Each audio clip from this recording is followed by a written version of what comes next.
Hello, everybody, and welcome, a ching-a-ling-ling, a jingle jolly jolly. New Year is coming. Welcome to the Patient Players Podcast. My name is Daniel, your host, joined by my co-host, Jordan. And this podcast is not any particular edition of the year. This is the 2020 Patient Players Podcast, end of the year celebration episode. Welcome, everybody. Welcome. This is the 2020 celebration episode. Pause. Thanks for listening. There's nothing to celebrate this year. Just kidding. If you know what we have to celebrate this year? A lot of podcast episodes. That is true. 2020 has more podcast episodes than any other year right now, as of right now, Jordan. Of any podcast or our podcast? Of our podcast. Well, probably of any podcast. Everyone's stuck at home like, well, That's guess fair. I'm starting a podcast now. You're not wrong. That probably happened more than people care to admit. This is the Patient Players Podcast. It is a podcast where we talk about video games. We talk about gaming in the slow lane, where we enjoy updates to some of our favorite games, or maybe we're rediscovering old classics more often than we're jumping on the newest trends. But this episode, more than any, we're really going to be going back. We're going to be reviewing what the Patient Players, Daniel and Jordan, and you, dear listener, got to experience through the year of 2020. We're going to be talking about our favorite moments from this here podcast, and our favorite episodes, our favorite moments there. We're also going to be going back and talking about the games of 2020. Not the games that came out in 2020, mind you, but these are the games that we played in 2020. These are the games that we thought were the most fun, that we brought up on the podcast, and we just want to go back and remember them for this special episode. This should... Should old video games be forgot and never brought to mind? No, they shall not, and that's why we're bringing them up to you in this special 2020 episode. It took all year, but you finished a bit at the beginning of the episode. You got through a bit without falling apart at the end. Mm-hmm. You did it. Wow. Yep. 2021 is going to be incredible. That's all I'm going to say. If that's how we're ending the year. That's why 2020 fell apart. Is because I must have not finished a bit last year. Maybe 2020 is not too bad if by the end of it you're able to finish your funny bits. I do have my end of year celebration sparkling water to toast. I can't really toast Jordan through. Same here. I have my insulin. Cheers, buddy. You couldn't have a more appropriate Jordan toast toasting your insulin. Honestly, though, I just wish they were bigger. They're just so tiny. I mean, is it because you want more insulin for less money, or is it because you just don't like it looking small? I just don't like it looking small. I want a big, like, vodka-looking bottle of insulin. You can't drink it. I mean, you could drink it. It just won't do anything. Does it enter the bloodstream that way? No, it gets digested. Oh, okay. Yeah. Interesting. Mm-hmm. Good to know. So... as we jump in here, like I said, this isn't our normal like weekly catch up on how our weeks have been, but instead, I want to ask you, Jordan, how was your year? Honestly, like, I don't have many reasons to look back on 2020 with chagrin. Is that the word? That's a good word for it. Chagrin. Like, all in all, 2020 was still a good year for me, and I realize it wasn't for a lot of people, which is very, very sad for them, and I hope that things turn around soon. But me, I think it was a good year, especially doing this podcast. I can't believe we did it for an entire year. Agreed. Like over a year now. Agreed. But like a calendar year. Well, minus the beginning, I guess. So never mind. We'll get to that in a second, I guess. Yeah. Whoops. But yeah, I mean, I'm kind of in the same boat as you. I'd say I know it's been really tough, and I know that there are people out there that are struggling physically, financially, struggling especially emotionally. I know people have lost opportunities, they've lost loved ones, and that's not a great year for me, though. God's been really gracious and blessed me, and I've seen a lot of cool opportunities come up in my life, and I have not really been hit the worst by the quarantine or the pandemic. So I'm here to celebrate a little bit and talk about what we did like of the year, especially with the podcast. You did a little something for everybody to like. That's what we're here for. In retrospect, as we get into the first of our podcast memories and milestones here, we probably should have seen this year coming, really, considering how it started for this podcast, because the first week of the year, we found that we had some technical difficulties as the hosting web server for the Patient Players podcast was under attack from malicious software and hackers. And if you've been with us since the beginning of the year, you might remember that there was not a podcast for the first month and a half of the year. 2020 had a rough start for the Patient Players, that's for sure. And that's not because we weren't recording them. I mean, we weren't recording them because we didn't have a place to put them.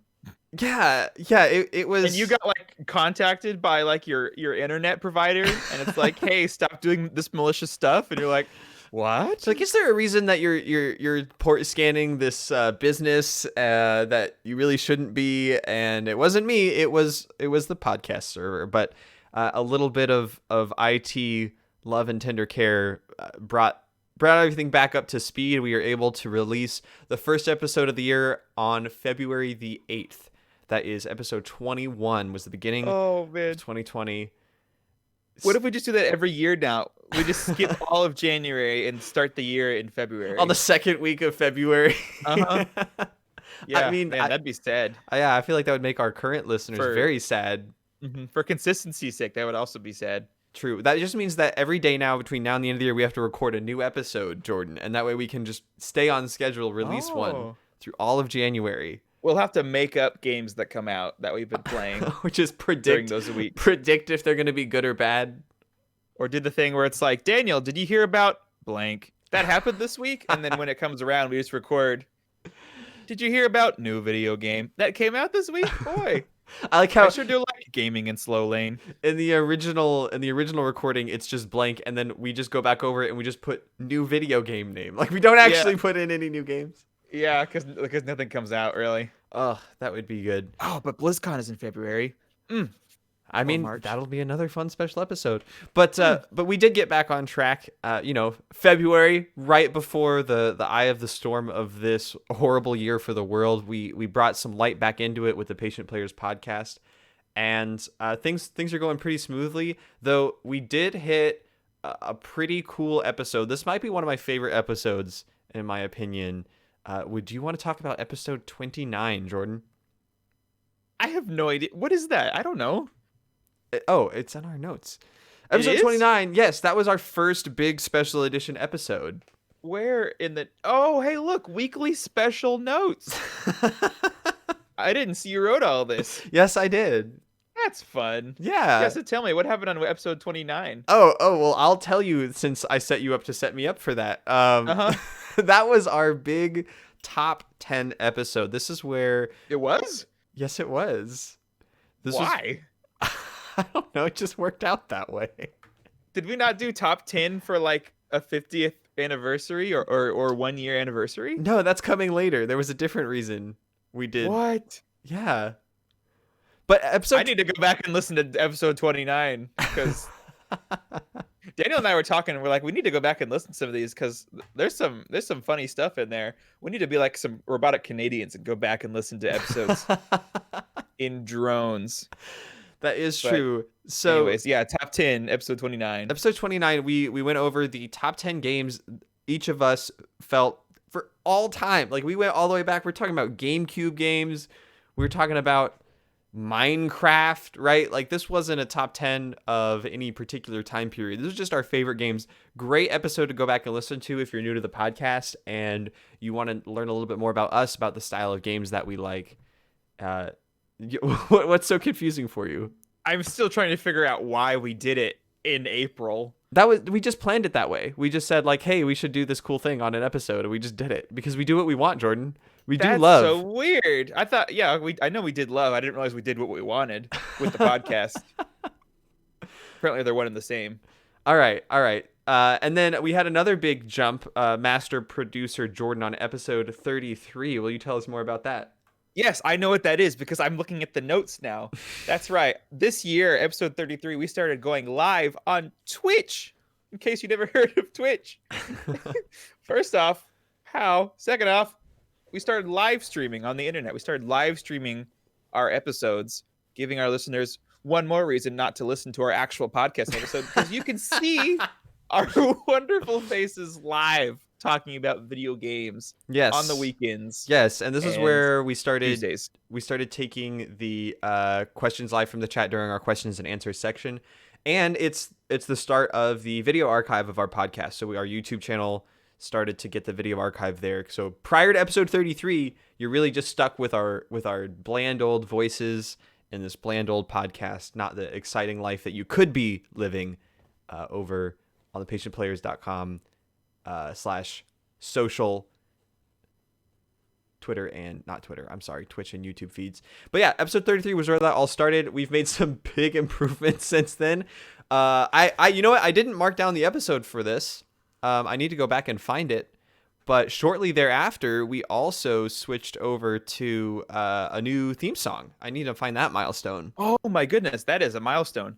That is a milestone. I'm thinking, did we really not do anything for our 1-year anniversary? That was pretty close to our 50th episode, so we did come back around on that. Okay, double whammy then. Because we had a couple missteps with our with that month that we had off and a few other things like that. So the numbers got a little mixed up for us, but we kind of celebrated that for the 50th episode. I found it. Episode 30. It's all coming back to me. By the way, episode 33, the first video was called Luigi Suck of the Wild, which was Luigi's Mansion Suck of the Wild. Choice podcast name there. But yeah, episode 37, we introduced the new theme song courtesy of David Irizarry Music. Episode 37, the second month of June. Boy, which if that doesn't describe this year in a nutshell, then I don't know what does. I guess that's what we were talking about, wasn't it? How June rolled around and then it felt like June rolled around again. I think it was just because you didn't say the second week of June, but you said the second month and we just rolled with it. Oh, okay. Yeah. Things kind of stabilized after that. Once we were going live with video, we had our new theme song. Nothing changed very much up until Jordan, you just decided one weekend, you know what? You didn't feel like podcasting. I think it was for a wedding, wasn't it? Yeah, it was some last minute schedule. Okay. It was an actual event. I'm like, don't make it sound like I just was like, I don't feel like it this weekend. I did have like somewhere to be that was somewhere. Why couldn't I do it? Oh, yeah, it was the wedding, because like on one day I had the party of the That's groomsmen, right. and That's then the right. wedding the next. It was like the whole weekend shebang. That's so right. I was like, Daniel, you try to find someone, or just do it on your own. You know, just like a let's play podcast. Oh, welcome to Patient Players. I'm Daniel. That's it, just Daniel. But no, you found someone. I did. We actually, rather than leaving our podcast listeners high and dry, we jumped over and Imran, new friend of the podcast, Imran from the Jock and Nerd podcast, was able to help us out with a guest appearance on episode 45. That was a real fun one. We got to talk about Spider-Man and the Messenger, all sorts of great stuff over on episode 45. Go check that out. Check out the Jock and Nerd podcast as well if you want to hear more of Imran. And again, just shout out and say thanks to Imran for being a great support, a great guest to help us out in our time of need for episode 45. And now's the big one. Here's where you can come in, Jordan. This is the big 1 year celebration that happened in 2020 that we planned like months in advance. This was very exciting news to have writer of the podcast Kay come on, only to be rudely interrupted and hacked by writer of the podcast Keaton instead. Just like all those emails he's trashed. Exactly, which it still made for a good episode talking to Keaton about animes and stuff. But that was a very exciting 50th anniversary, 50 episode, not anniversary. Yeah, big shout out to Keaton for coming on. That was a super fun episode with him there for us. And big shout out to Keaton and Kay for writing us an email every single week of the year this year. I think maybe they missed 1 week or something, which that is a lot of emails. That's a lot of words. We should release it as a book, like chapter 1. Letters from Kay or something. That would be the most confusing and strange book I've ever read, and there are some pretty weird books out there. I'm really curious how many words it is, though. Like if it was a double-spaced paper for a school assignment, I want to know how many words they wrote. I found like a dedicated archive in our email inbox that you started to set up with all of the emails from Kay. And I don't. Are you still doing that? Because the numbering I'm not. I stopped. forgot that I did that. Yeah, and I was like, you could just total up everything in there and see how long it was. But that was kind of our big celebration of the 1 year of the podcast. I never thought the podcast when we started it would be going this long. It's been really fun. And then the final event of the Patient Players podcast, besides this here year in review, of course, was something that is still in development, and I like to coin the Great Canadian Invasion, as we've witnessed our podcast listenership explode in the last 2 months off of old content, and that we have very suddenly a large number of folks over in Canada who have decided that, episode 30 or so was a great place to jump into the podcast. And I've just been listening along 1 week at a time. So, sometime next June or whenever these Canadians are listening to the end of the year special edition episode, thank you guys. You've really made 2020 nice. I don't know who you are. Can I say this now? If you're listening, can you go ahead and go to the live one, the most recent one, and just say hi or something? Yeah. And then you can come back. Just go forward, say hi, and then come back to where you are. Yeah, I mean, still go listen to them all at your own pace, man. No rush. But come on, Canadians, like just drop by and say hi. More than likely, it's probably some weird bot or something. But I have built my own headcanon around our dedicated Canadian fans. I love that. That's hilarious. Maybe one day the mystery will be solved. But hey, in case you forgot, patientplayerspodcast@gmail.com. Drop an email there. Let us know who the heck you are and where you found the podcast. We'd love to know more. And your favorite brand of syrup. Sure. Or your favorite flavor of poutine. Either one. What a year we have had this grand 2020 adventure. So how do you spell poutine? Poutine, Poutine. Thank you. I do love me some poutine. Those curds on that gravy, just perfect. All right. So what we've got as a special treat for you, dear listeners, to wrap up your 2020, make it a little special, because we know it's been a little rough for you, is we're going to go back and talk about just the highlights of the year, the best games, the things that we really want to call out to you. Now I am going to start off. I've got a list here, and you know me, I can never keep things simple. I have a couple games that I've purposely left off the list that I want to mention because they are worth mentioning, but there are various reasons that they don't belong on this list.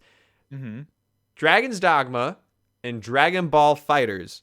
Those are two games you may have heard me mention recently on the list. I've not really completed playing either of those, so I wouldn't feel justified in taking anything off of this list and putting them on because I don't know if they're going to last. I don't know if they're going to be great long term, so I've decided not to include them on the list, but they are great so far as what I think about them.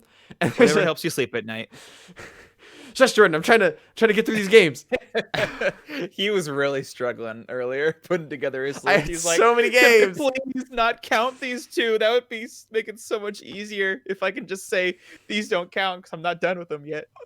And the last one is just because it was a replay of a game I have played through, Lost Magic on the Nintendo DS. Probably the weirdest. Wait, so is this the honorable mention? No, this is the last one I'm not including. Oh. So isn't that an honorable mention? Well, those are ones that didn't make it. These ones never had a chance. They're disqualified. So, okay. This is the dishonorable mentions. What disqualified the Magic game? Well, it's because it's a game that I've played before. Okay, gotcha. And I went back to it, and I didn't even complete it. It was just like, you know what? I talked a lot about this DS game called Lost Magic on the podcast. A little too strange for me to put that on the list, but I wanted to call that out. Still fun. Go back and find it. I think we mentioned it in the description of some of the episodes. Lost Magic, if you want to hear more about that. But I don't want to take any more time on these because we've got a whole host of games to go through. We each have about 5 of our honorable mentions we want to just bring up, no particular order. We just want to mention them, and that leads us to our big top 5 games each of the year for 2020. So would you like to start us off since I've been talking through all these games that aren't on the list, Jordan? Sure. And can I say for both the honorable mentions and the top 5 list, these are our chosen games of the year. These aren't like the games of the year, So you're not gonna see all the big name titles. Maybe a few of them, maybe some of them, but not like all the huge ones where it's like, oh, what are you talking about? They didn't have so and so in 2020. No, maybe we just didn't play it. Maybe we didn't like it. That's fine too. This is you come to the patient players for two things: love and our opinions. So we're just sharing our opinions with And our love. Yeah, of course, with our love Both. of what we think rocked our year. So the first that I have of my honorable mentions, and this actually started off on my top 5, and then it kind of got bumped down to honorable mentions. It is Super Mario 3D All Stars. Oh, really? Okay. Yes. Does that count? That's 3 games. It counts. Okay, it counts. It counts. It has been determined. I'm looking at it. It's on my shelf. It's one game. It's one cartridge. It's in my take that box right there. You can see it if you look closely enough, right there. Oh, very nice. So yeah, like this game was huge. It was very fun, but at the same time, it was also just a collection of remakes on a new console.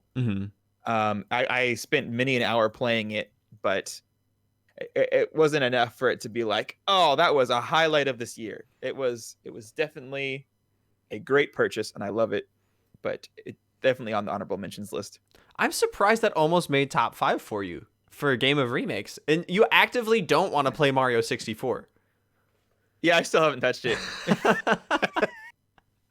But I did 100% both Mario Galaxy and Mario Sunshine. First time for Mario Sunshine 2, and I talked about how much of a grueling process that was, and I never want to touch that game ever again unless I'm just playing through the story and I don't want to do anything else. I actually found my my strategy guide for both Mario Sunshine and Mario Galaxy the other day, and I was like, I should pull those down in case I want to use them. That's awesome. I love how they're still like relevant. They'd still be just the same. Wow. I've got to say, before I get in my list, apparently I'm really bad at counting because I actually have 6 games in this list. Are you serious? I thought I had got it down to 5. Oh no.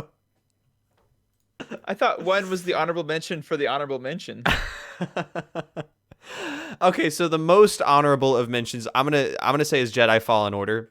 This oh wow, okay. Not to talk too much about it. I actually purchased it last year, but I did play it at the beginning of this year. Very fun game. You might talk about it more in the future as you come back around and finish it, because you never finished that game. It's so good. Yeah, I still haven't. The game is decent. The ending is really fun. It's really good. Oh, okay, interesting. All right, so to get that out of the way, now my first actual honorable mention is actually a game I picked up during the summer sale as part of a group of first-person shooters. I played through all of the Titanfall 2 campaign. Shockingly, I loved it. Not shockingly, it was a good game, but I didn't expect to like it as much as I did. Well, shockingly for how much you paid for it, right? It was like $5? Yeah, it was something crazy cheap like that. What's weird is most people really like Titanfall 2 for the competitive aspect. I haven't even tried it. If I did, I'm sure I would like it. But I just played the campaign. I know I've heard a couple game reviewers, things like that, really gave props to Titanfall 2's campaign, and having played through it now, I will say it's one of my favorites. Like, the things they do with the movement mechanics of the wall running and all that stuff, in addition to the crazy levels and scenarios they throw at you, in addition to the fact that you have this Titan, which is completely different than playing the game on foot, it's excellent. I won't take up more time than that to talk about it, but Titanfall 2, very good and definitely worth it, especially on sale. Especially for $5. Yes, agreed. It was on $5 again this week on PlayStation. So I think I might have gotten it because of how much you loved it. I was like, yeah, I'll play that on PlayStation. Yeah, I think you'll like it. Very fun. Cool. So my next honorable mention is a game that you and I played together, Mr. Daniel. Oh, really? Yes. That we actually played through at the same time. I didn't rush ahead. Okay. If that gives you any clues as to what it is. That's a pretty rare statement coming from you, so I think there's only one game it could be. It is. It was Borderlands 3. That's not the game I thought it was. Really? Nice. It broke my heart. It really broke my heart putting this on the honorable mentions list because I wanted it to be on the top 5, but there's just no way. I still have not even touched the DLC. Oh, not no. Once. Which I don't think you own it, do you? I don't. I just purchased the game. I actually think I got the game with one of those Epic coupons. I don't even think I paid full price for it. Okay, nice. Okay. Yeah, so like I still haven't touched the DLC. It's like all the DLCs out. They announced a season pass 2. Mm-hmm. So like 4 more DLCs are coming out, probably new characters and stuff. A good fun game with a friend. I was sad where the story kind of fell short a little bit, Mm-hmm. but again, I still would like to play the DLC with you or someone else sometime. It probably just won't play it on my own. Right. Maybe I'll keep an eye out if I can pick it up for some sort of deal. Because, I mean, at this point, paying for 2 season passes, it's like buying a whole new game practically. Yeah. Um, Yeah, I haven't even bought the second DLC pass. Like I'm not going to do that till I at least play the first one that I own. It is shocking. If you remember this time last year, Borderlands came up on the podcast every week as basically your most anticipated game of the year. Like that. Yeah. That is, even though it's still an honorable mention, it's still a game you liked. I think that speaks volume to just like kind of how disappointing it was. That it's only good when you wanted it to be so much more. Yeah. Yeah. I'm sorry to hear that, my friend. It happens, you know? Mm-hmm. So the next game that I want to bring up is one that I played at the very, very beginning of the year at PAX South convention. A game from Daedalic that actually came out sometime this summer. I picked up right away called Iron Danger, which is the game where you are. It's an RPG game where you're controlling multiple characters through like a fantasy story, but there is a time travel mechanic, and everything you do is on a timeline as you kind of individually control characters, and you can set up these impossible scenarios but make them manageable by dodging every attack and pausing and rewinding until you get a scenario just right. And I think it was super fun. As soon as you get that mechanic down, it's unlike any other strategy game I've played. Very, very engaging. I don't think it was the best, only because the story has a massive cliffhanger ending with not a lot of resolution. And it's kind of small scale. I mean, it's from an indie game publisher, generally speaking. Or it's not an indie game publisher, but a smaller game publisher. So that's understandable that it's not some huge, expansive world. But it does have these discrete levels one at a time, and there's only a couple characters, and they only have a couple skills. And I think in some ways that plays to its advantage in its simplicity, but it just keeps it from being one of my favorite games of the year. But really fun. I would suggest it for anyone who enjoys strategy games. I've still never played that. I want to try it out. I have it on Steam. You're welcome to borrow it. I don't have access to your games anymore because my computer reset. That's fine. We can work that out. Let's fix that sometimes. Let's do it. But moving on to my 3 of 5 honorable mentions. Mm-hmm. This is going to be a nice short one. This was also in my top 5, and it got swapped out with another at the very last moment. Very last moment is good old Terraria. Once again, Terraria making my top 10 cool games of the year because it had its huge final update this year. And the final update, or the final update? The final update, they say, because they say each one is the final one. But the game is just so good, and they keep updating with free stuff.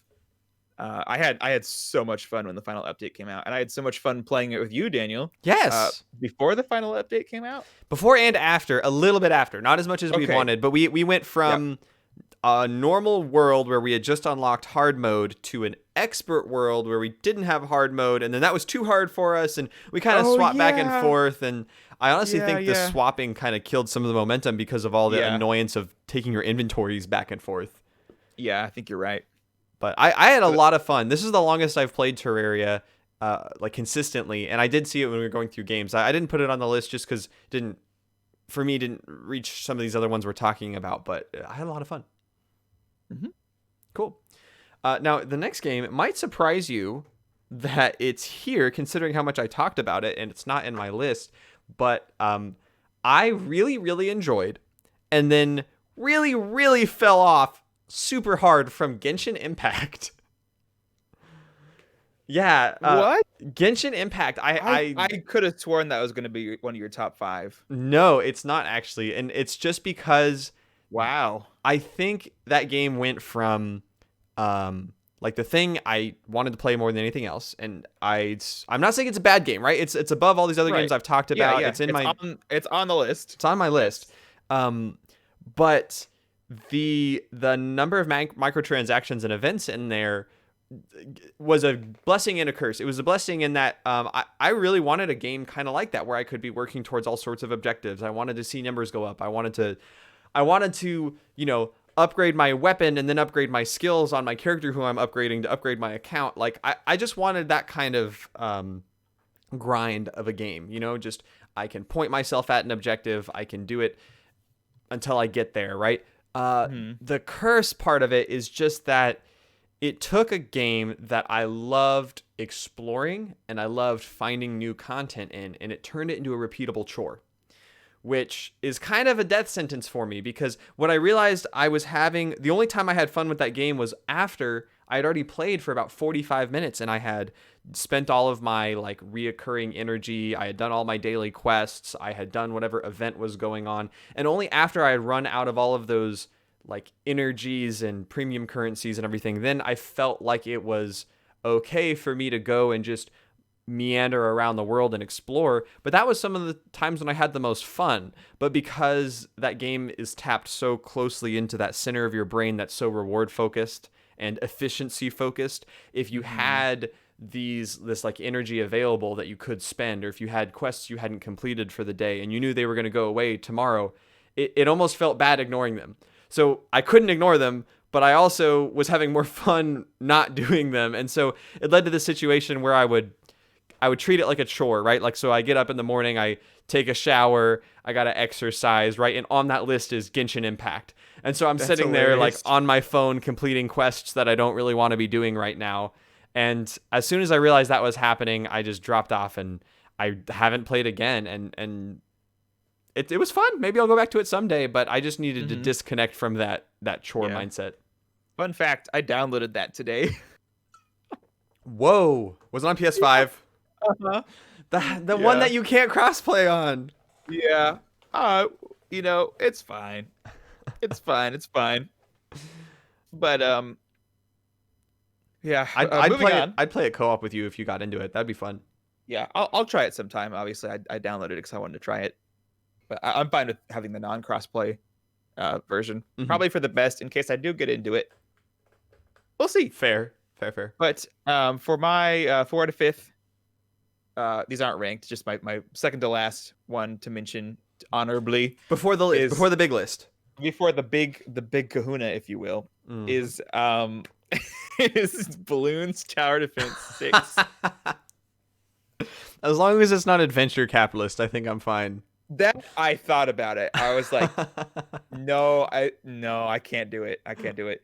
But Balloons, oh my word! When I saw that Balloons Tower Defense 6 was a thing, I snatched it up and I played it so much that week. And then I even played like co-op with some friends that week, and I was having a blast. And like to this day, I still have it on my phone because it has cross save. So on my computer, it's the same save as on my phone, which is amazing. That I'll still log in and get like the daily bonus, and occasionally they'll update it with a new monkey tower or a new map, and I'll play through it, and I'll be like, I love Balloons, dang it, it's so good. Like, it really has lasted like so much of the year, which is crazy. Didn't we get this game for like $1 on a Steam sale? Yeah, it was on sale, like huge sale, huge amount off is why I bought it, because I was like, this is a thing, and it's on sale. That's crazy. I love Balloons. You were bitten by the Balloons bug, so to speak. Yes, as the old episode said. Yes. Wow. Okay, that's a good honorable mention. I also own that game. I also played it. I did not put it on my list. It's Balloons to me. It's a little underwhelming, but I had fun with it. You know what? There you go. Now this game, I'm sure, was going to come up at some point, but I think that one of the best games of the year. You cannot talk about 2020 gaming without mentioning Among Us. Cyberpunk. Oh. No, neither of us have played Cyberpunk, Jordan. I don't know if you know kidding. this, but neither of us have actually played that game. Yeah. Are you going to talk about Among Us later? No. Really? Does it make any of your lists? No. Have you started? Okay, I get the feeling you actively have started hating Among Us. Is this true? I've learned how much I hate losing in it, to where I that's starting to make me hate the game. On like, do you hate losing on any particular side, or is it just like ever? there's this psychological effect where when you play a team game and you lose, you're like, we could have done better. When you play a game and it's just you versus someone else and you Mhm. lose, it feels awful because you know that it was 100% your fault.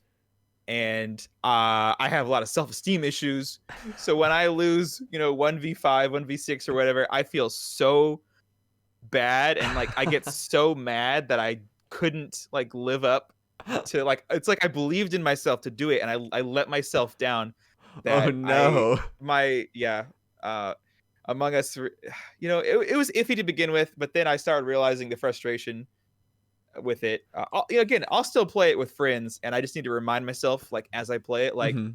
it's just a game, we're having fun, Yeah. everyone else is having That fun. game is like 90% random chance in some cases as If I well. lose, it doesn't determine my value in life.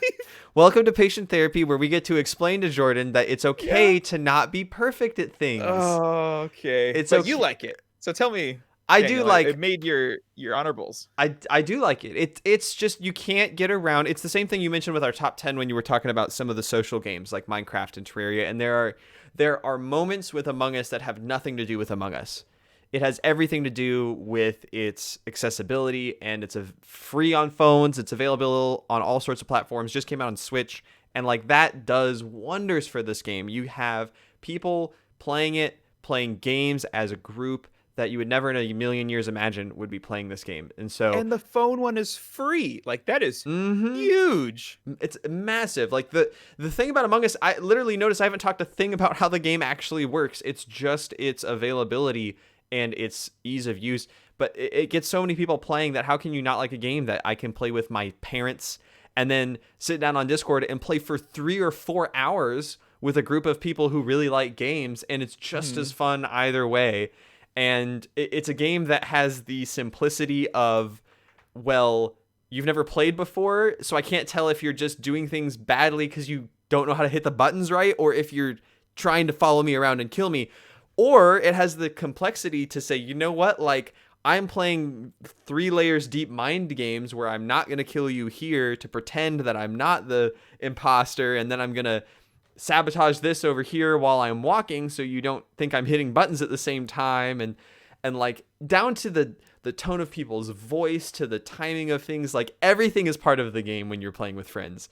And I think that's really, really cool. So I love Among Us, and I'd love to play some more with people who are willing. I love Among Us. I'm also notoriously good at the imposter role, and I think I've heard at least 3 different people I know say that I scare them at how easily I can deceive people, which is kind of a weird personal thing, to hear that from people unprompted. Mhm. All right, what's up for you? Uh yes. Lastly, my final honorable mention before the big tuna kahuna is lo and behold none other than Paper Mario, baby. Oh, that was a good Yeah, one. it was a good one. I didn't know what to expect going into it. Um, I think going into it, I had to tell myself this is not going to be like the old games, so I can't judge it based off the old games. Mm-hmm. So as a standalone game, it was a very fun, cute little Mario story adventure, Mm-hmm. which I have quite the desire in my heart. And I think a lot of it that really put it on this list was the fact that I streamed the entire thing on Twitch over the Mm-hmm. course of like 3 to 4 weeks, and I had like friend Keaton always in chat. It was so happy to be like, I'm gonna play Paper Mario. This was like early quarantine. I'm about to play Paper Mario with like because Keaton always gets on. So if Keaton's there, Miranda, my friend at that time, who's now my girlfriend, she would hop on. Girlfriend of the And podcast, Miranda. yes, that's right. And so I think maybe it might have not made the list if it weren't for that streaming aspect of it that really drove home like this was 2020. It's them This was a social 2020 game. experiences that get you, man. Yes, it absolutely is. But yeah, Paper Mario Origami King. It was fun. Wow, what a game. What a game. My final honorable mention before we get to the big list is going to be I am shocked this did not make my list, but to honor the purpose of the list, I'm not going to talk about it too much, but is astounding to me that Mountain Blade 2 Bannerlord is one of my honorable mentions for the year. Oh no, that just scares me. That just really scares me. What Wait. you have on the top 5. But Mountain Blade has been one of my favorite games. The original Mountain Blade Warband has been one of my favorite games to play for years. Like, I'll come back and spend like a week playing it. I just love that game. And Bannerlord has really met a lot of my expectations. But what keeps it off the main list is that it is still in early access. So a lot of things are changing about it a lot. So like I have had to restart characters. Some of the character progression and perks aren't fully implemented yet. But man, that team has done one of the best jobs patching and updating things of any early access game I've ever seen. Like every single day for the first week, 2 weeks it was out, it was getting major patches. For that. That was awesome. It was insane what they were doing. Like those people must have been worked to death. I hope they're okay. But yeah, that game, I just don't have enough to talk about to justify it in my next list. Also, it's a crime that this didn't make any list. So I'm not counting this one, but I didn't think about it till Jordan mentioned it right before we started streaming. I did play Undertale. If you haven't heard, Undertale's a good game, and I was like, it doesn't deserve to be on the list. But also, I literally can't stop like playing the soundtrack and listening to it and thinking about the game. So I think it probably has gotten robbed by not being on this list. But too bad, Undertale. You got your respected another podcast. Honorable mention. The most honorable of mentions. Can I just say, I feel like before we move on, I feel like this is so applicable to what we're doing right now. Nintendo just tweeted out, sorry for checking Twitter during the episode, by the way, but they just tweeted out a website where it shows your gaming review of the year. Like it's like what Spotify does, but with your Nintendo games. We were literally just looking for this. Like, this is awesome. Total hours, the games you played compared to last year, which ones they were. Like, this is awesome. That is, can you send that to me while we're doing this podcast? Because I would like to review that. Yeah, maybe we can go over it like at the end. That's hilarious. Or we can go over it right now. What? Yeah. Before we get into our big list, let's just take a look. Yeah. This is the intermission. If you need to go potty before the big five, go get some popcorn while still listening, obviously. But I played 1,000 hours, 1,083 hours of Nintendo games this year. And 800 of that was Animal Crossing? It doesn't say, thank goodness. But compared to 2019, I only played 382. Wow. So, did you leave your machine idle for any point in the year? I don't think so. I'll have you know, Jordan, that Nintendo has labeled me a core gamer. Dude, I was also a core gamer. Everyone's just a core gamer. I'm a skilled, experienced gamer who's always up for a challenge. Proof of your core gamer status. Heck yeah. Oh no. What? My number one played game of the year is Yu-Gi-Oh. Nice. Followed by Pokemon, Hades, Dragon's Dogma, and Super Smash Brothers. I'm sorry, it's the other way around. Smash Brothers. Oh, no. Smash Brothers was my most in 2019. But yeah, Yu-Gi-Oh, Pokemon, Hades, Dragon's Dogma, and Smash Brothers. Wow. Oh, wait. No, I did leave Fortnite idle sometimes. Oh, that makes sense. Okay. Dang, messing up my numbers. 1,000 hours is a lot of hours no matter what. Yeah. Most played, I got Animal Crossing, Pokemon, and then Fortnite. It actually got third place because all the idling.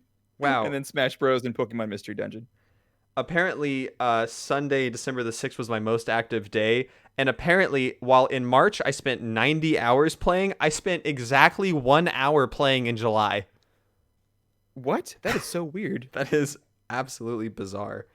Well, I imagine that was at the height of the Animal Crossing fervor, so I was busy playing other games. How many hours are in a month?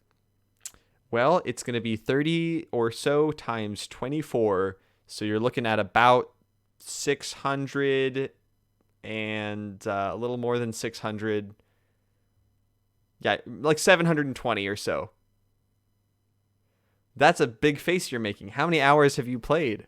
I don't want to tell you what my number is for April. Was that when Animal Crossing came out? Yes. Is it over 500? No. Is it over 300?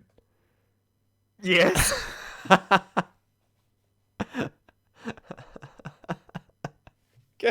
Guess which one is Animal Crossing? What's the number? I can't see it on the screen. Holy smokes. I can't. You got to say the number. That's okay. It's 317. 317 hours of Animal Crossing. That's a lot of Animal Crossing, my good friend. I was very excited for it. Look, and I loved it. March and May aren't anything to sneeze at either. That's fine. And January, it's just 9. Wow, I've played 3 Mario games. I completed all 5 of the Mario missions on the Nintendo website, and there's a bunch of video game suggestions for me. Okay, I played 7 Mario games, so get wrecked, idiot. All right, is that the end of our intermission? Can we go into the meat of the subject here? Okay. Sorry, yeah. All right, wow. You started last list. Will you start this one? Okay. Number 5. Okay, what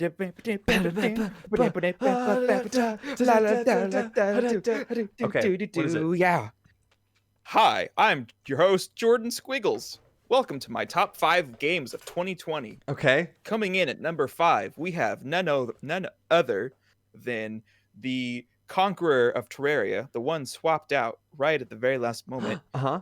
It's the mobile game. It's the PC game. It's the 5-year-old Hearthstone card game by Blizzard. Oh, really? Okay. Yes. Still going strong 4 years later. I still play Hearthstone like at least once a month. It was not that much at the beginning of the year, but I still played like every month.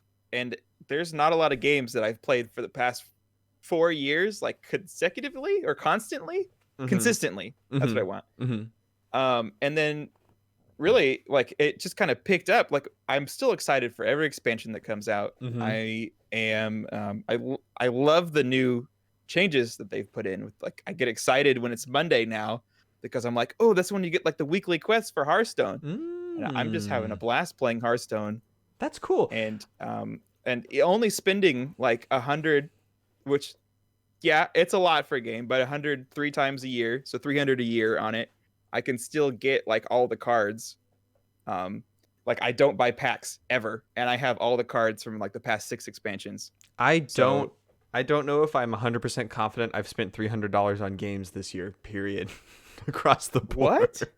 I don't believe that at all. There's no way. I don't know. I mean, I guess you do buy one game and then play the heck out of it. And usually those games are $15, which means I would have had to have bought 20 different games. I've probably spent over 300 when you count Monster Hunter and all the VR games and stuff and like Genshin that. Impact, that alone was what, 20? That was 2 months and the battle pass, so that was like 35 or something. Okay, there you go. There's a tenth of it right there. Yeah. Okay. Maybe I'll count that out some other time. But yeah, I'm glad you're liking Hearthstone. I will say, for someone who wasn't fully into Hearthstone at the beginning of the year, like you said, you're kind of taking it a little easy. You were visiting my home in January, and I will say, like, you were falling asleep to Hearthstone streams. So, like, oh, I still do. Yeah, I was like, even if you're not playing. That. Oh my word, yeah. I don't think it's possible in my life to get to the point where I've played more than I've watched. Like, watching Kriparian play Hearthstone on Twitch. He's like the most popular go to sleep guy because like he gets like 12,000 views at night where everyone's just going to sleep, and he just has such a nice voice just playing Hearthstone. Like there's no way I could ever get to the point where I've played more Hearthstone than I've watched Hearthstone. Okay. Wow. Okay. But I still love playing it. That's your number 5 then? Mm-hmm. Number 5 for me is a dark horse candidate here, completely out of the blue.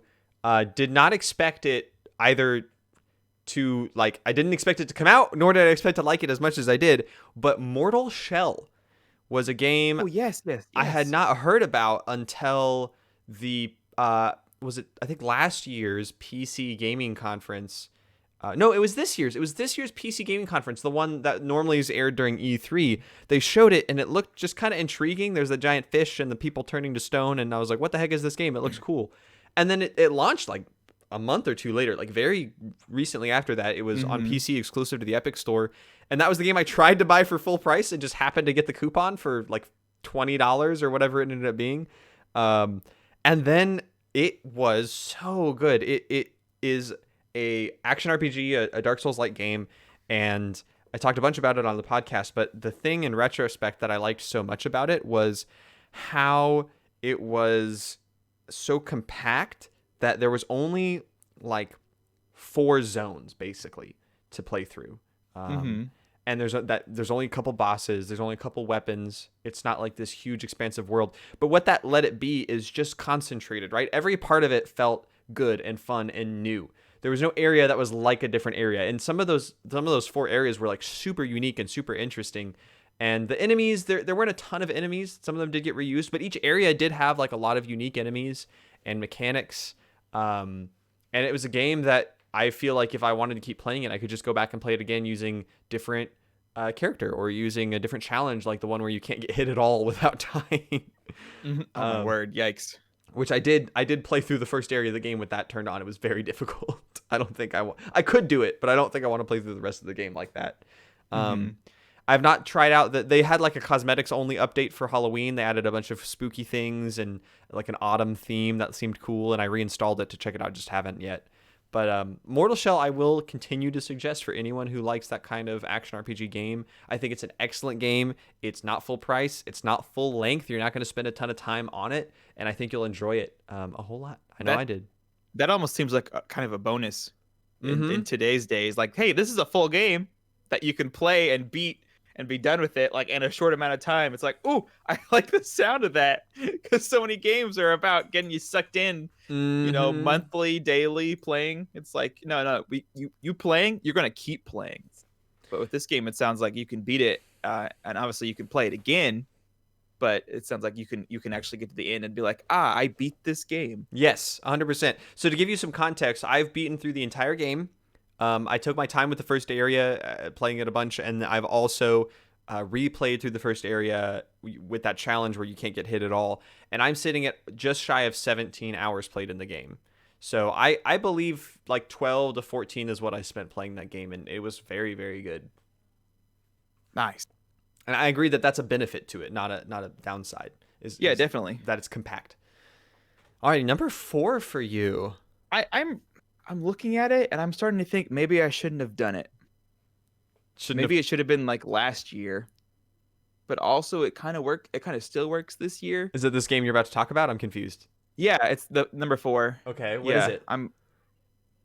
I'll still mention it, but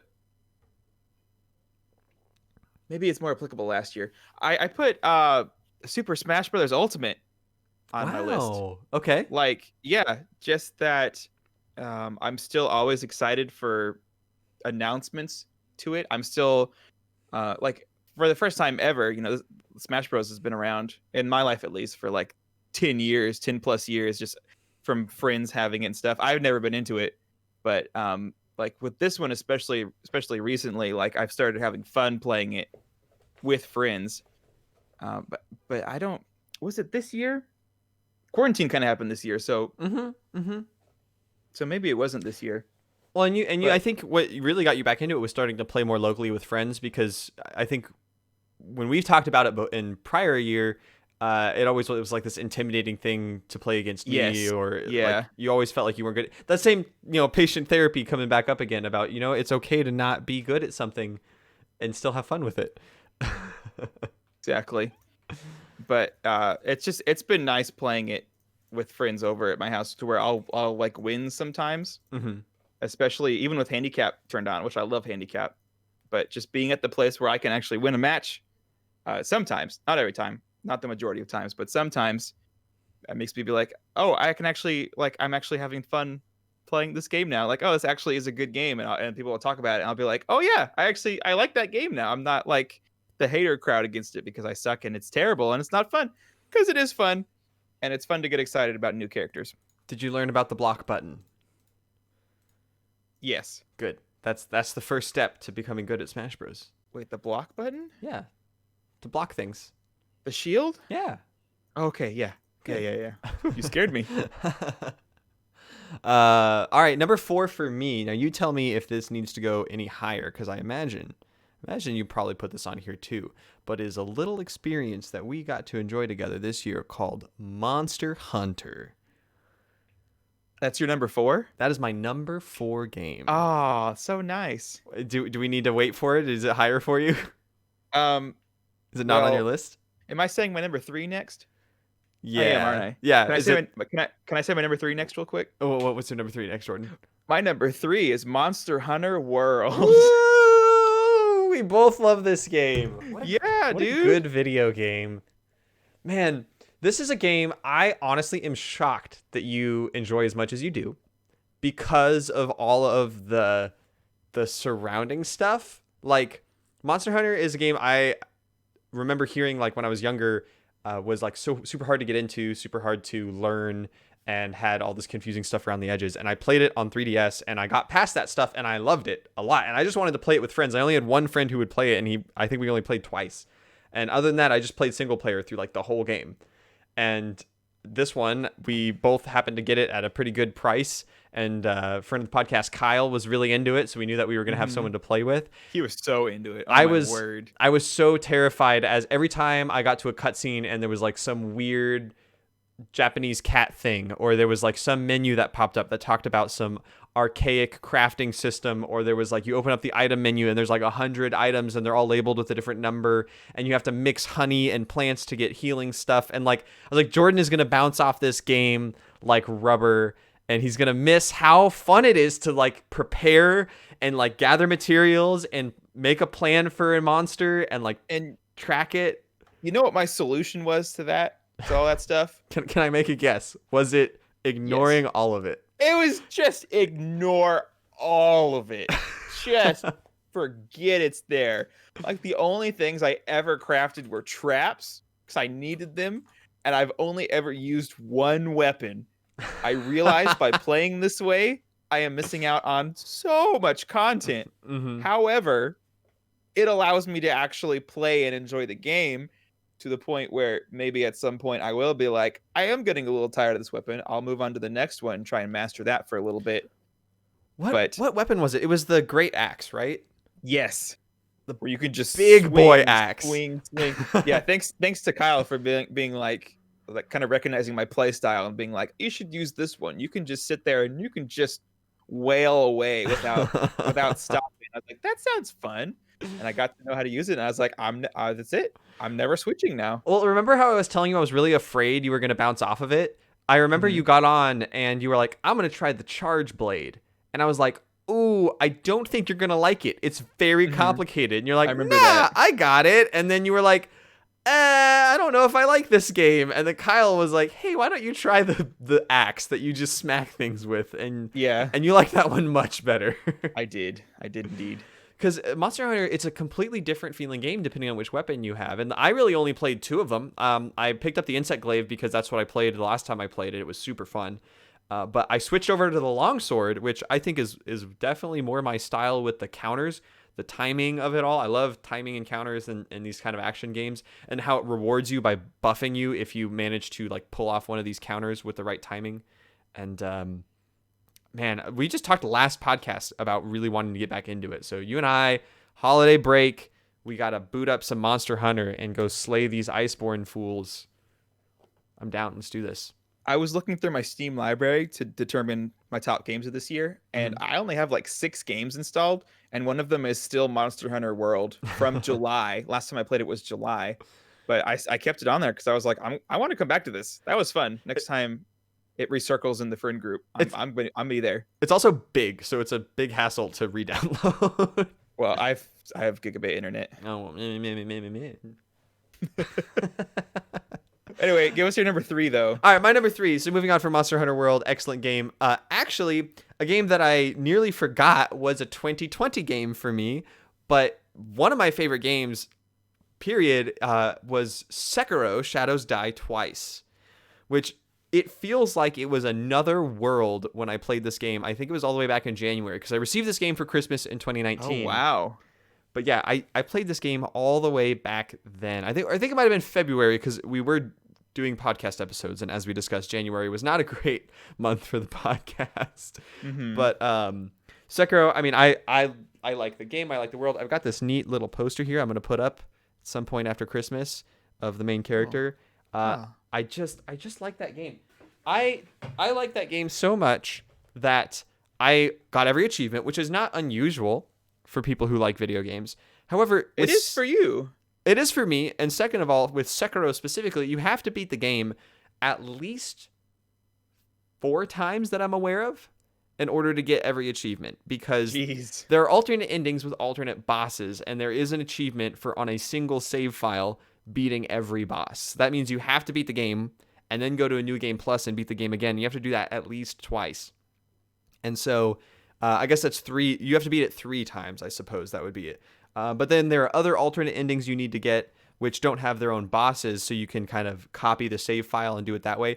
So in total, I believe that I have ended up beating that game a total of 7 times, which is crazy. Now, only once did I have to do the full game where I get all the items and check out all the little side areas and all that stuff, because after that, I was just playing on New Game Plus where I had all my items. But still, I remember sitting down one Saturday afternoon and just starting the game over, and by the end of that day, I had beaten it again. I beat the whole game in a day one time, just trying to level up my character to get all the abilities, because that's another achievement.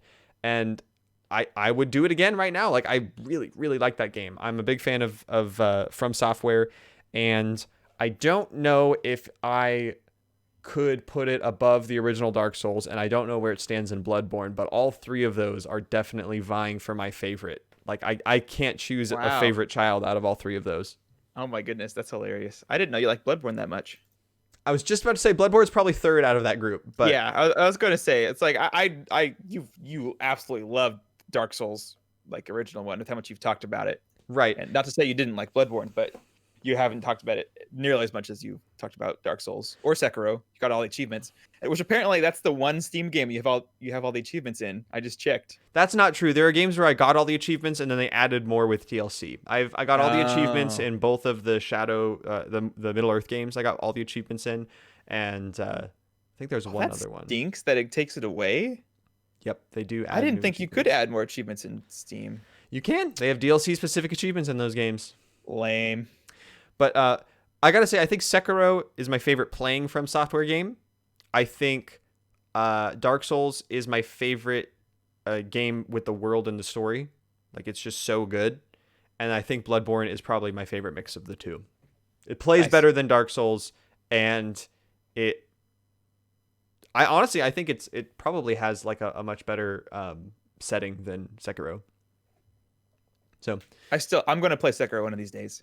It's on my list. Right after all these other games. Right after Hades. Right after, I don't know what other ones. Monster Hunter. Yeah. Jedi. Oh, it's Jedi Fallen Order. Yeah. All right. What's your number 2, my friend? Coming in number 2, which thanks to the Nintendo Switch UI reminded me that it was my number 2. Which is that's how long ago I played it. But this is good old Pokemon Sword and Shield, baby. Okay. Yes, 2020. I like this game so much. I rebought it in February or March. Oh, that's right. I bought the Shield copy and I played through the entire thing again, and I loved it and I had a blast. Honestly, there's not much else to say about it. The DLC came out later in the year. I played through both of them. I liked both of them very much. Pokemon Home came out. I guess this year, wasn't it? That's right. Yeah. Pokemon Home came out. I have all my Pokemons on my mobile device. Very, very, very, very fun game. Not the best in the series. I'll give it that. But I still like Pokemon, and I hope they don't keep staying on this downward. They probably will, but I hope they don't. Look, if there's any game that doesn't need to be talked about at length more on the podcast, it's gonna be Pokemon, and then the next one that you're gonna talk about. But before you talk about your next one, let me take a quick break to talk about a game that is fantastic and everyone should play it. And I just bought it for the second time this morning. Game is Hades. Hades, it just keeps getting better and better. If you have not seen or heard of Hades, you should go look at it. Jordan, you should play Hades. You already own it. It's fantastic. About this game when it came out on Switch, I've known about it for a while because it's been in early access on the Epic Games Store, and my wife Marion has loved it. And then she actually was waiting for it to come out originally, like a 1.0 release, and I saw it come out. It came out on Switch. Everyone was talking about how good it was. I jumped in and started playing it, and I have not been able to stop since. It is so good. It is a run-based game, and every run, they have this perfect balance of like the runs are very fun and work well, and then you get back to like the main area where you have all these characters you can interact with and story, and they just kind of dole it out a little bit at a time because every time you come back to the hub, there's new stuff to explore, and it's this perfect cycle of I do a run, I get back, I want to see what everyone has to say, I want to buy stuff for the main area, I want to upgrade my character, and then I'm immediately ready to go back out again. And you beat that game, and that's just the beginning of it. You have to beat it more to get more of the story. I've completed the game, I've gotten credits on the game, and there's still achievements in there I'm trying to get. There are like these, oh my goodness, these they're called fates, and it's like find every single possible upgrade for this weapon, find every possible upgrade for this Olympian god. And even those, as I'm doing them, it's not just a checklist because they're still doling out new bits of story that are interesting. And I feel like there's still secrets in the game that I'm not familiar with, even though I've played so much of it. I'm running out of stuff to do in it. It almost prevented me from buying it again on PC when the cross-save update came out like last week, because I was like, there's not really that much more for me to do. But as I was playing some of it last night again, I was like, man, I just want to see what this is like on the PC in 144 frames with this beautiful art and this gorgeous soundtrack.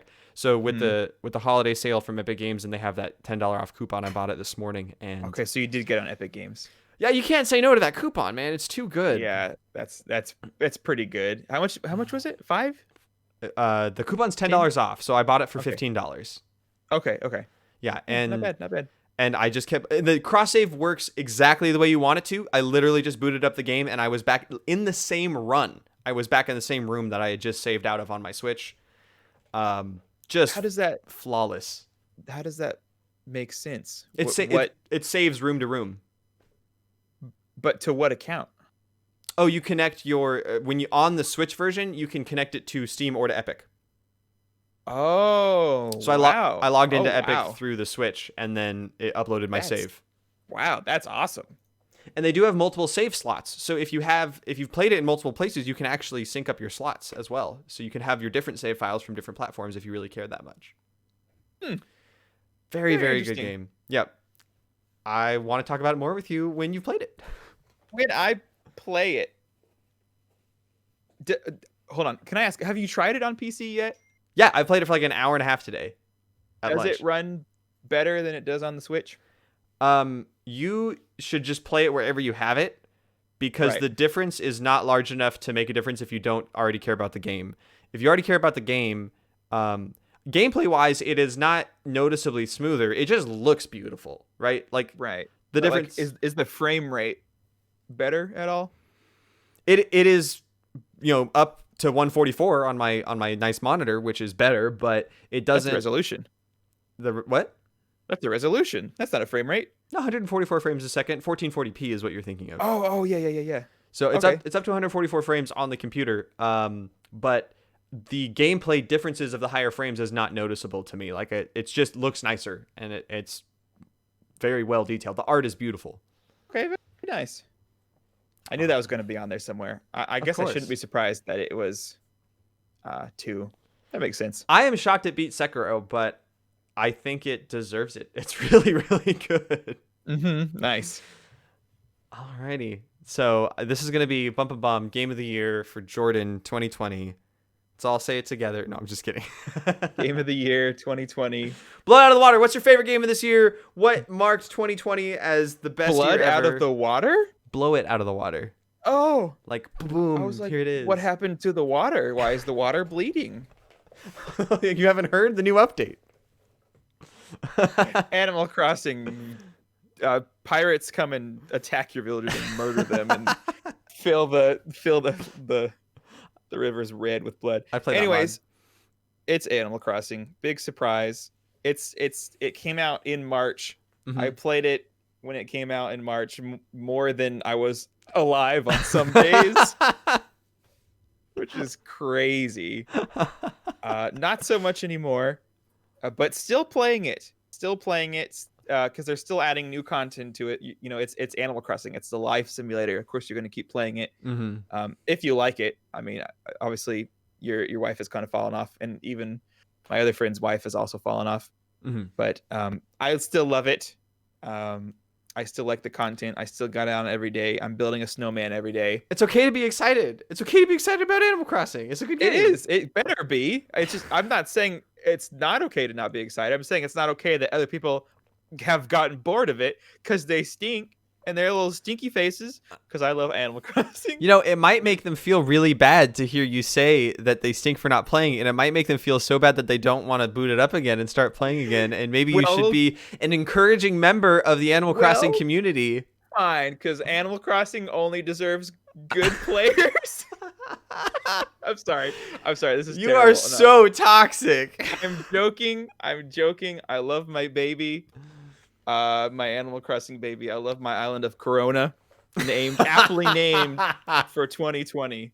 Oh my god! Which I'm so glad they didn't like moderate, because at some point in the year they started banning some names, and I think some of them had to do with, I think COVID was banned, but because mine is also like not exactly a disease, they didn't ban my name, so that's nice too. Oh, wow. Yes, Animal Crossing. It's great, and they're going to be updating it for the next year, they said, with new content all the time. They have a Mario update coming in March, and that was announced like... A Mario update? Yeah, like Mario, a bunch of Mario stuff is coming to the game. You said March, not February? Because February is when they're launching Super Nintendo Land. It's coming to March because I think it's because it's the 1-year anniversary of the game. And that's also when all the Mario stuff goes away. I was about to say, they're marking the occasion of when they rip Mario out of your hands. Exactly. That's when they announced it, is when they said, hey, Mario 3D All-Stars is a thing. Also, Mario Furniture is coming to Animal Crossing next March. Oh, that's right. However long ago that was, that's when they announced it was coming to Animal Crossing, which is like, why wait that really long? far in advance. Yeah, that's crazy. Hopefully it's going to be a big update and not just something small and lame. But I'm so excited for it. And I love this game. I want everyone to love this game as much as I do. And it breaks my heart that they don't. But that's okay, because it's not really a part of 2020. People love that game just as much as you do. They just don't have the time to put into it that you did for literally the majority of your life for 3 months. That's what Keaton said. Keaton said, "Oh, I didn't rush through the game like you did. This is Animal Crossing. You literally can't rush through the game. You found a way. You were on a southern island and a northern island. You were trading art with people online. You did that." Okay, that's a fair point. You speed run Animal Crossing. But I did it legitimately. That's okay. Yeah, you really got me with that one. What's your number one, Daniel? My number one, I don't know if this is going to be a surprise or completely not a surprise, but honestly, nothing's coming to mind right now, because at some point, all the games you like, their titles just kind of mesh together into words I don't know what they mean. If you could just pick one from your list, just pick one at random from your list and tell me what it's called. The game is called Iron Danger that I picked. Okay, I know what those words mean. Okay. Yeah. But usually there's some long word in there that's like some fancy word I've never even heard of. That Sekiro, Mortal Shell. Okay, maybe not. Among Us. Hades. What about the RPGs? What about the RPG ones? What are those called? Genshin Impact. There you go. I don't know what those words mean. But you know that game. What's a Genshin? I don't know. But honestly, I'm excited for what your number one is. When you say it, I'm gonna be like, oh duh. You are gonna say oh duh. Easily the game that's coming to mind right now. I'm excited. Easily the game I've played more than anything else this year. Spent the most time studying and playing is Heroes of the Storm. A game. Oh, what? A game that I literally joined a competitive league and was regularly playing 6 hours every week, on top of everything else that I was playing and doing these weeks. A game that I made friends with on a team. A game that I would watch competitive videos and learn strategies about when I wasn't playing the game. A game that I didn't just play to play, but I would play to practice.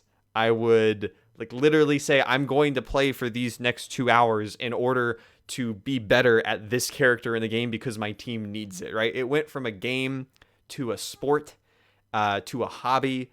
I have taken a step back from it towards the end of this year just because that amount of dedication, while very fun, it was cutting into other areas of my life that is not gaming.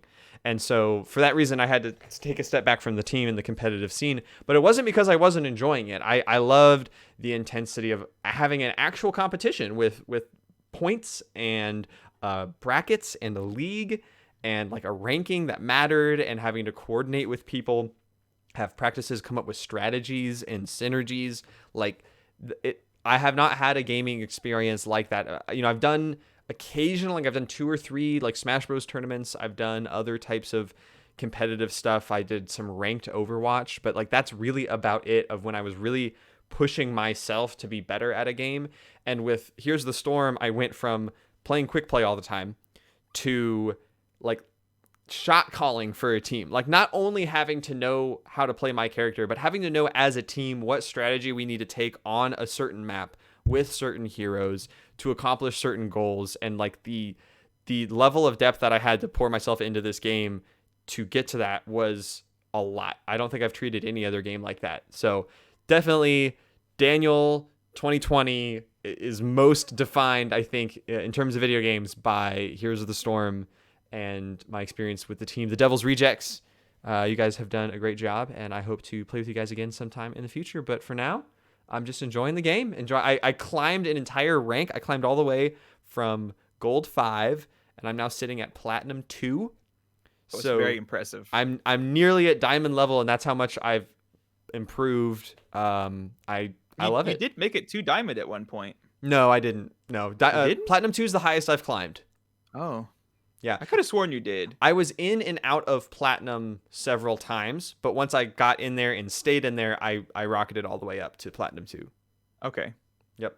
Yeah, climbing in a team-based game is very impressive, honestly. All of that was solo queue. All of that was by myself. I did not actually group up with anyone, which is a big problem in Heroes of the Storm right now, because they've combined the group bracket and the solo queue into a single mode. And so there's a lot of problems with people who are not playing at the level they should be at a higher rank, but they're getting to those high ranks because they're playing with team members that are much better than them. And so like they call it stacking, right? People are stacking a lot in these competitive modes, and it's becoming a big problem. Meanwhile, I've managed to go all the way from low gold up into nearly a diamond level rank, just playing on my own over the course of one season. A new season just started. I haven't really been playing that much because, again, I'm taking more of a break, but I do plan on getting back and hopefully climbing my way up even higher and seeing if I have time to do more of that stuff later on. That's awesome. Looking forward to what they are going to add to the game in BlizzCon, at BlizzCon in February. Yeah. I keep thinking all the things they would have added to all their games if it had happened last month. Like everything would have been out for a month by now if everything had gone smoothly, but it's all been pushed back to February. So I'm really excited, whatever it's going to be, because it's always something exciting. Like it could have just been Hogger, the newest character, but it could have been something more. It could have been something they're still saving, or some sort of event at least. Yeah, they've done some. I actually bought Hogger today.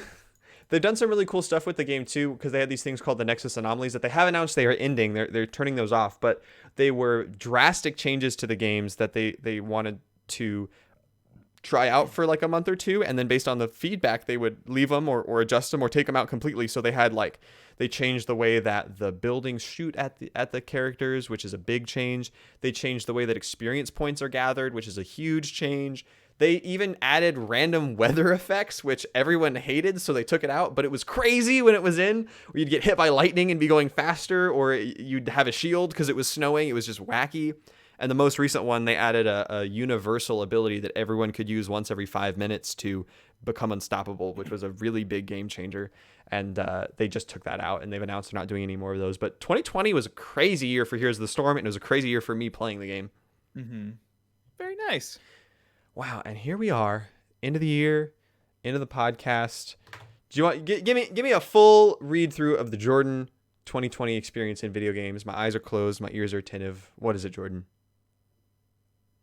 I feel like this is where we insert KK Bubblegum, the song. Me, oh. No, I want you to read your list. Me, oh. What? I want you to read your list. Oh, I thought you wanted a summary of the year. By reading your list, which is the summary of the year. Okay, you worded that poorly. I'm sorry. We had Animal Crossing, Pokemon, Monster Hunter, Super Smash Brothers, Hearthstone, and then of course my honorables: Paper Mario, Balloons, Terraria, Borderlands 3, and Super Mario 3D All Stars. A lot of Nintendo games. It's been a good year for them, and not Yeah. for most other people. As for me, still playing through Dragon's Dogma and Dragon Ball Fighters, but meanwhile, I've got honorable mentions with Mountain Blade, Bannerlord, Among Us, Genshin Impact, Iron Age, Titanfall 2, and Jedi Fallen Order. And the games I played the most and enjoyed the most this year: Mortal Shell, Monster Hunter World, Sekiro Shadows Die Twice, Hades, and Heroes of the Storm. Boy, what a year. Any last comments to send the year off as people enjoy their winter break? You should be hearing this sometime after Christmas, sometime before the new year if you're not on the live stream. Yeah, you won't hear our beautiful voices until next year, unless you know some person. But even then, maybe you won't. Maybe we'll die. 20 And this episode will go live. And then you'll hear us in January, our ghost of our voices come back and haunt you. Oh yeah, with a ghost of the podcast, Kyle. Also, with a special crossover episode. Spooky ghost voices. He pulls our spirits back from the grave to discuss video games. Yeah, to send everyone off, it's been a good year of podcasting. It's been a good year of doing love. You know what I'm saying? I do know what you're saying, Jordan. We're talking about gaming in the slow lane. We're talking about we do love. Can't believe that it's still stuck around. It's never going away. It's never going away. We do love. We do gaming in the slow lane. Thanks for gaming with us in the slow lane, or me not so much in the slow lane, but still a little bit.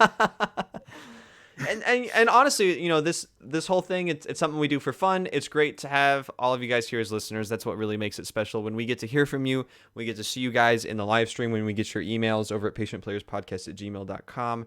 And just when we see people downloading the episodes, we know that people enjoy what we're doing, and that makes us feel good. It makes it feel worthwhile to be doing this in the first place, and that you get a kick out of your hosts, Daniel and Jordan. Thanks for a kick butt year, the first full year of Patient Players Podcast. I'm hoping we will see another great one in 2021. And you guys have a great rest of your year. Goodbye. Happy New Year.